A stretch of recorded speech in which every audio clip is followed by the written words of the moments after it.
প্রত্যেক বছর ঘটা করে একটা সভা হবে। পাগলু ড্যান্স দিয়ে শুরু হয়েছিল শহীদ দিবসের সভা, তারপরে সেখানে সব মিলিয়ে একটা দাপট ঠাপট দেখানো, প্রচুর লোক আসবে বলে একটা ব্যবস্থাপনা করা। তারপর সে লোকগুলো আসলো না, হয়তো মাঝ রাস্তা থেকেই চলে গেল কেউ, কিংবা অন্য কিছু, বা ভয়ে ভয়ে চাপে চাপে আসলো। এবং তারপরে এমনভাবে সভাটা করা যেখানে আর কেউ সভা করতে পারবে না।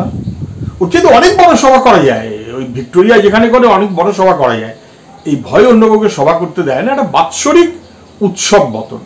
শহীদ দিবসটা হয়ে গেছে এখন তৃণমূলের বাৎসরিক উৎসব, কিছু ঘোষণা করার জন্য, যে ঘোষণাগুলো মানুষের প্রয়োজনীয় নয়। যে ফলস ন্যারেটিভ, আমরা বারবার কথাটা বলেছি, আবারও বলছি, 21শে জুলাইকে কেন্দ্র করে একটা অসত্য প্রচার হয়েছে। 21শে জুলাই যাদের বিরুদ্ধে সবচাইতে বড় অভিযোগ মমতা ব্যানার্জি, তাকেই মমতা ব্যানার্জি তৃণমূলের নেতা বানিয়েছেন, মন্ত্রী বানিয়েছেন, এমপি বানিয়েছেন। কার প্রতি উনি দায়বদ্ধ? 21শে জুলাইয়ের গল্প যা উনি বলেন, এটা তো একটা ঘটনা কিছু ঘটাতে হবে যাতে দখলদারি করা যায়, তার জন্য স্পষ্ট ধরা পড়ে যাবে। তো আচ্ছা, 21শে জুলাইকে কেন্দ্র করে কমিশন হলো, কমিশনের রিপোর্ট কোথায়? আজ পর্যন্ত রিপোর্ট প্রকাশিত হলো না। 11-12 বছর হয়ে গেল, 12 বছর এটা কমিশন রিপোর্ট প্রকাশ করলো না, সরকার প্রকাশ করলো না। অথচ সরকার কোটি কোটি টাকা খরচ করে কমিশন করলো। কমিশনে ধরা পড়ে যাবে যে মমতা ব্যানার্জি যা বলেন বাস্তবের সঙ্গে তার কোনো মিল নেই। উনি কমিশন রিপোর্টটা প্রকাশ করেননি কেন, সেই উত্তর না দিয়ে 21 জুলাই নিয়ে কোনো কথা বলার ওনার অধিকার থাকা উচিত না। যে ছবি নেই কেন, এই নিয়ে তৃণমূলের মধ্যে বিবাদ হচ্ছিল। একা মমতা ব্যানার্জির ছবি কেন? মমতা ব্যানার্জির চাইতে ধারে ভারে অভিষেক বড় বা বেশি, এইরকম একটা কথা যখন চালু হয়েছিল, সবাই সংবাদ মাধ্যমে হই করে উঠেছিলেন যে তার দারুণ একটা অভিষেক। আমি জানি না সেই কারণেই সুপ্রিমো হয়তো মনে করলেন এখন দেখা যাচ্ছে অভিষেকের কোনো ছবি নেই, উনি এসে হাজির হয়েছেন, মিটিংয়ে নিশ্চয়ই যাবেন, এবং আর কিছু না হোক অন্তত একটা ভাষণ কিছু দেবেন, সরাসরি অথবা অসরাসরি। কিন্তু 21শে জুলাই তুমি কার?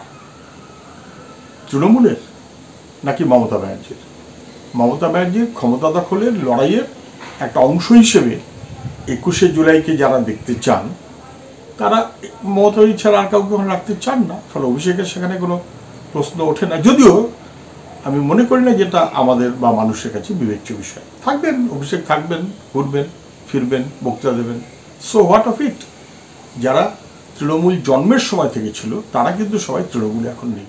আগে হঠাৎ যেন মনে হলো পুলিশ একটু তৎপর হয়ে যাচ্ছে, জেসিবি, জায়েন্ট নাকি একটা, তারপরে কি জামাল নাকি একটা, তারপরে সাদ্দাম নাকি একটা, ইয়ে কি ওই যে বাচ্চা ছেলে বলছে সুভাষিস নাকি গুলি বন্দুক।